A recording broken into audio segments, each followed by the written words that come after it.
جارێکی تر فڕۆکە جەنگیەکانی تورکیا ئاسمانی هەرێمی کوردستانیان بەزاند و بۆردومانی ناوچە سنووریەکانیان کرد.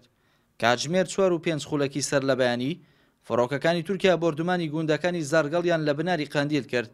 بەهۆیەوە 9 هاوڵاتی شەهید بوون و 11 دیکەش بریندار بوون.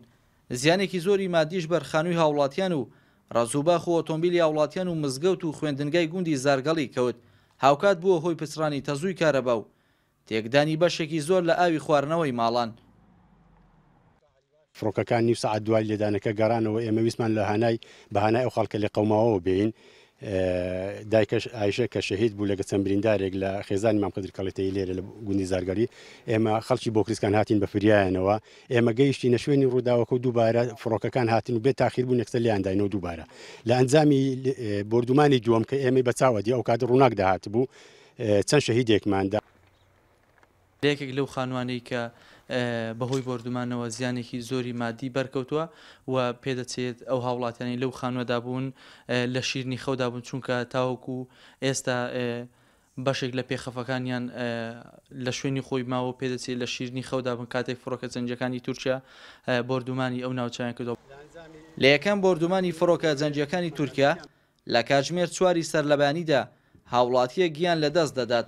هاوکات دوای ئەوەی ژمارەیەک هاوڵاتی بە مەبەستی گواستنەوەی تەرمی و هاوڵاتی دەچن، فڕۆکە جەنگیەکانی تورکیا جارێکی تر بردومانی گوندەکە دەکەنەوە.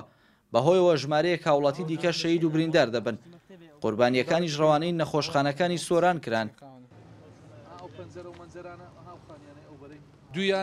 دویانی خێزانەکی بوون، دوی دیانی خێزانەکی دیبوون کە ئامۆزایەکتی بوون، هەموو یەک عایلە بوون. ئەکاتە سار دوو ئامۆزا یەک عایلە بوون، چار کەسیان. ئەو دوکانی دیکەش هەرێکیان خەڵکی گوندیانی بۆ کریسکان بووی چیشی گوندەچی دیکە بوو، بەڵام خەری زارگەڵی بوون، هەر میوان بوو لێرانە. سەبارەت بە بردومانەکەش کۆماجڤاکن کوردستان کەجەکە ڕایگەیاند حکومەتی تورکیا بەیان قەست هاوڵاتیانی مەدەنی دەکاتە ئامانج و ئاماژیان بۆش کردووە بە توندی وەڵامی هێرشەکانی تورکیا دەدەنەوە. کەجەکە ئاشکراشی کرد لە سەرەتای دەستپێکردنی هێرشەکانی تورکیاوە بۆ سەر بنکە و بارەگاکانی ئەوان تا ئێستا 9 گەریلا شەهید بوون.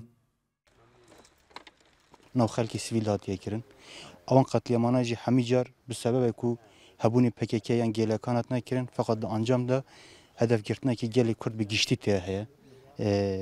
ئەوە باشوور دەبێ ئەوە با کوورد بە هەرێکی دەرێ دەبێت و خەڵکی کورد سیڤیل و تێ هەدەفگرتن ئێریشێکی وەحشیانەیە.